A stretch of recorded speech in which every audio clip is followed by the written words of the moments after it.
Say hello to our newest addition to the Reptile Rich household. Covet. Oh, don't. Oh, I just pulled the drill off the Viv. Nice one.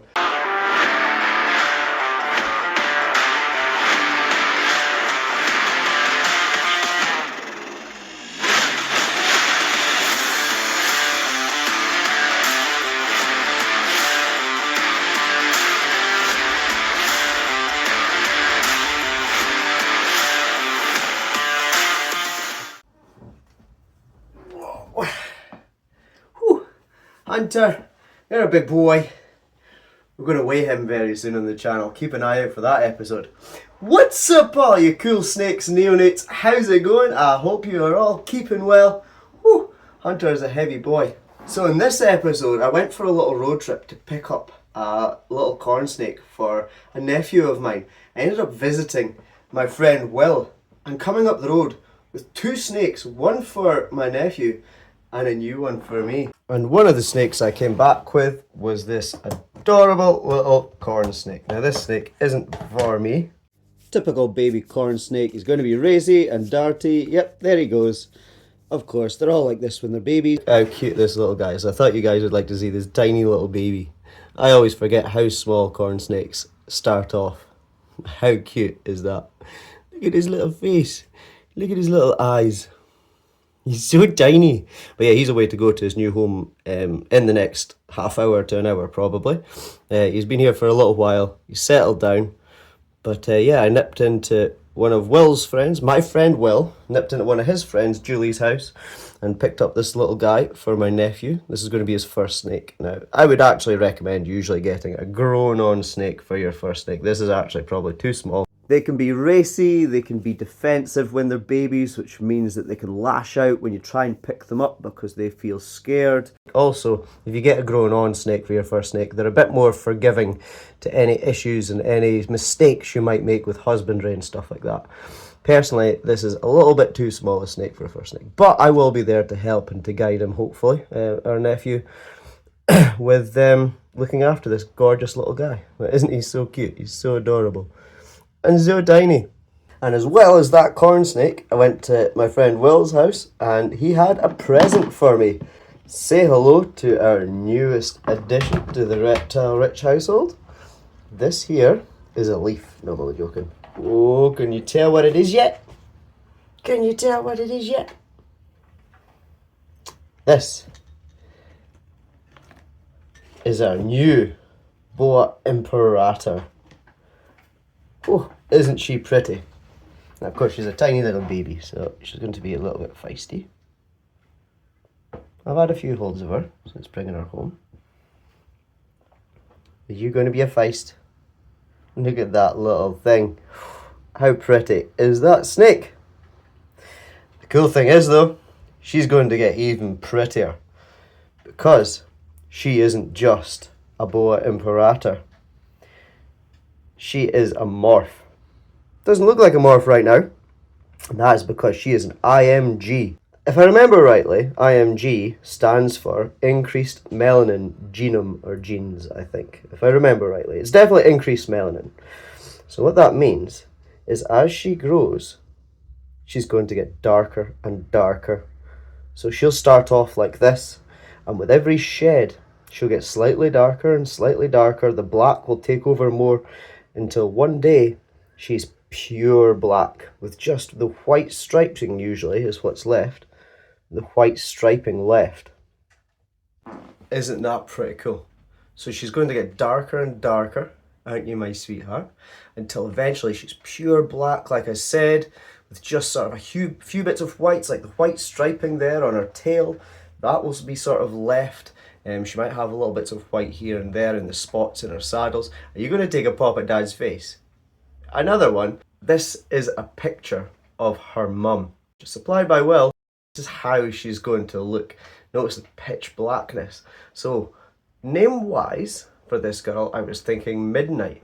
But then I thought Aurora would be pretty cool because she's going to be pure black, pitch black, like Midnight. However, she's going to have, when the sun hits these guys, they have this gorgeous rainbow, this iridescence through them. If you've seen Marley on some of the shorts when he's got the rainbow going through and when the light hits him. It's like that, but on a pure black snake. So it's like an aurora. It'll be like a rainbow at night time. So I thought Aurora would be a pretty cool name for this little girl. What do you guys think? Hit up in the comment section below if you think that's a cool name, if you think you've got a better one. But that, I think, it pretty suits her. She's very pretty, and she's very feisty at the moment, but that is because she's just a little baby.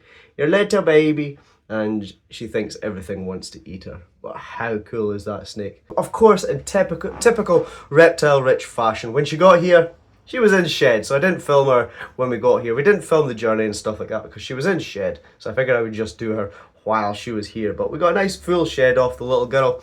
So she's had her first shed here at the Reptile Rich household. She's also eaten. She's had her first meal. She had a nice little mouse fluff there. You can see her striking at that. So she enjoyed her first meal here at the Reptile Rich household. Now, some of you guys might say, what is morph? That's a weird thing. And what is IMG? It's to do with genes. Now, I'm not going to get massively into it. As you guys probably know, I actually prefer the wild types, the types, snakes, the way they come from the wild, how they look when they're just plucked from the wild. I think most of them are just stunning as they are, but some people meddle with them in a way that they breed them, and they breed them in certain ways that eventually they come out in morphs. Now let's go and have a look at a couple of those morphs. And we'll start with the morph everyone knows about, Albino. This is a morph everyone knows about or has talked about. They either know of white rats with red eyes, or they've been on a holiday and seen a giant yellow snake. That is an albino. He's an albino. He's actually an albino lavender het snow. He's got a few genes in there with him, but everyone knows what the albino is. Now, an albino is the complete opposite to the IMG, to the new boa we just got from Will. So they have an increase in melanin in their skin, whereas Gimli here has a complete absence of melanin. So there's none of that dark pigmentation in the skin, none of that melanin in there. So everything that should have dark coloration, that black coloration to it, even if it's just a tinge of it to color something, to shade something, doesn't have it. So you'll notice some people think of albino as being an animal without any pattern, but if you have a look at his back, you can see the pattern is actually still there. All of that beautiful reticulated pattern is still there. There's just absolutely no black in there. There's no dark pigmentation in there at all. Even in, if he's going to show you guys, you're going to show everyone your beautiful eyes. Can everyone see your eyes? No, he's not going to do it. Even in the eyes. There we go. Isn't he beautiful? Look how big he's getting. He's gorgeous. So that's Gimli. The reduction or complete reduction of melanin in the skin. How cool is that? And how beautiful is our boy? This is Gimli, a reticulated python from Southeast Asia. An awesome species of snake. If he was a normal kind, a mainland kind, females are actually the longest snake in the world. They can get to 20 foot long. Relative of his, also from Southeast Asia, is coming up next. I'm wearing shorts right now, and Hunter's tail is right up in one short and out the other, and he's holding on to my shorts right now. We're not going to pan down on the screen. So, talking morphs, believe it or not, our beautiful man Hunter here is a morph, kind of like Gimli that we just seen. Hunter is a reduction in melanin, but not a full reduction in melanin. So normally the Burmese python is darker in coloration than this. They're normally a dark brown to grey sides. As you can see here, Hunter is a bit more of a sandy yellow. He actually blends in with my top really well right now. He's a bit more of a sandy yellow colour, and that's because he's what's called a hypo. So a hypo is a reduction of melanin, but not a complete lack of it. Oh, don't. Oh, I just pulled the drill off the bib. Nice one. Right, so. Oh, and now he's battering his head off the enclosures. He's been a silly boy. He's getting a bit of a handful for this little room. Is our giant Hunter here. Like I mentioned earlier, we're going to weigh this 12-foot python soon. Everyone always asks me how much he weighs, and I've never got the answer, so we're going to get the answer for you guys. But yeah, so he is a reduction in melanin, so there's not as much melanin in him. The way I always tend to think about it is if you were to think about it in human terms, An albino would be a complete reduction of melanin, so you're talking probably like a blonde-haired person. I mean, you get albino people, but you'll notice that albino people have blonde hair. And then a hypo would probably be a red-headed person. As you see, they always have lighter skin, lighter eyes and things like that. So yeah, I would imagine the way to describe it if you were thinking about people, Hunter here is kind of a ginger. He's a redhead. So there we go. Hunter is actually a morph. We don't have many morphs here in the reptile-rich household, but we're actually gaining a few. And some morphs can even change the pattern of some snakes.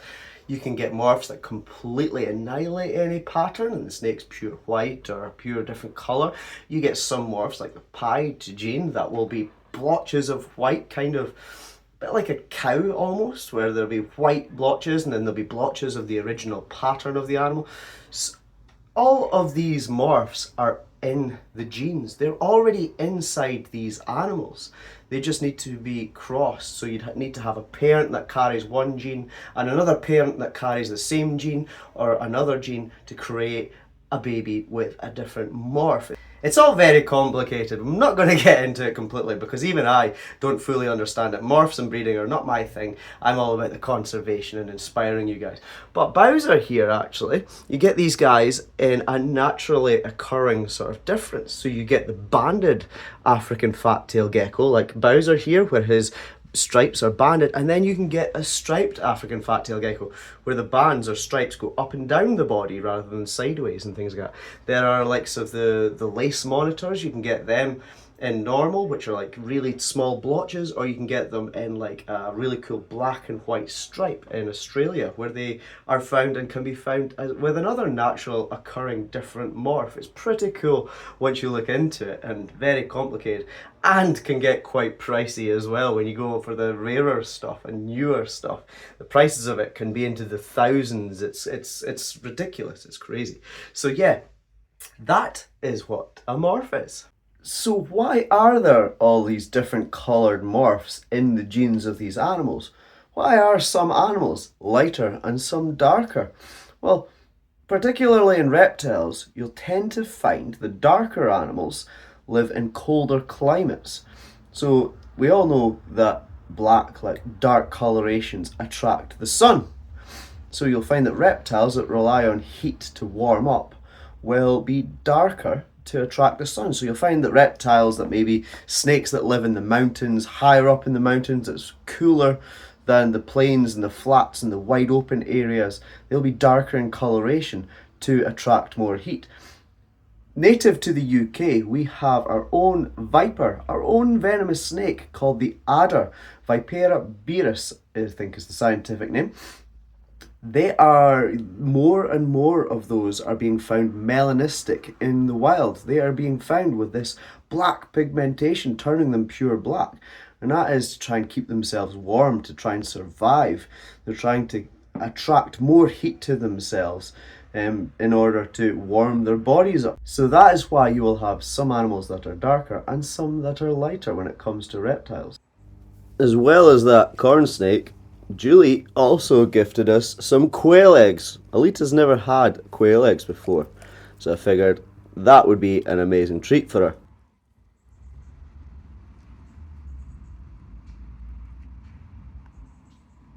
She has struggled with chicken eggs before. She can't really get them down her big gob. She struggles with them. They're just an awkward size. She can fit them in her mouth, but she can't crush them. So I figured quail eggs would be perfect. As you can see, she's actually swallowing the quail eggs down whole. She's not even cracking them. Big gob, Delita. Feeding her on gravel was a little bit of a mistake, as you've seen. She did try and get a bit of gravel there, but we got it off of her, so we gave her one on top of a slab. And look at her, loving these quail eggs. Was that good, my laters? Was that a good egg? I just want to throw a heartfelt thank you into the end of this video to Julie and Will. To Julie for supplying that awesome corn snake. He is wonderful. Settled down so quickly in your hands. Such a wonderful animal. And it made my nephew's day that corn snake. He loved it to bits. I've already sent Julie the pictures, and the smile was from ear to ear. He absolutely loved it. Alita loved her quail eggs as well. So again, thank you so much, Julie. And thank you, Will, for a wonderful, amazing snake. It's going to be a fantastic addition to the Reptile Rich household. And you guys are going to get to keep an eye on her and watch her colours slowly turn over the years until she's pure black. Hit me up in the comments below. Are you guys looking forward to watching the metamorphosis, the change in that snake as she gets older and older and darker until she looks gorgeous as an IMG boa? So I hope you guys all enjoyed that. As always, you can like and comment on the video. Let me know what you think of this beautiful little girl here. I think she's adorable. You always forget how small snakes are when you have a large collection and you've had it for a while and the snakes are all bigger. And then you come across a tiny little baby just like this. You always forget how tiny they start off with. So yeah, like and comment on the video. You can subscribe through my ugly mug right there. There'll be a random video for you right over here, and there'll be a random video selected for you right down here from me, Aurora, and the rest of the gang. Take it easy, guys. Peace. I'm done. I'm done. I'm done.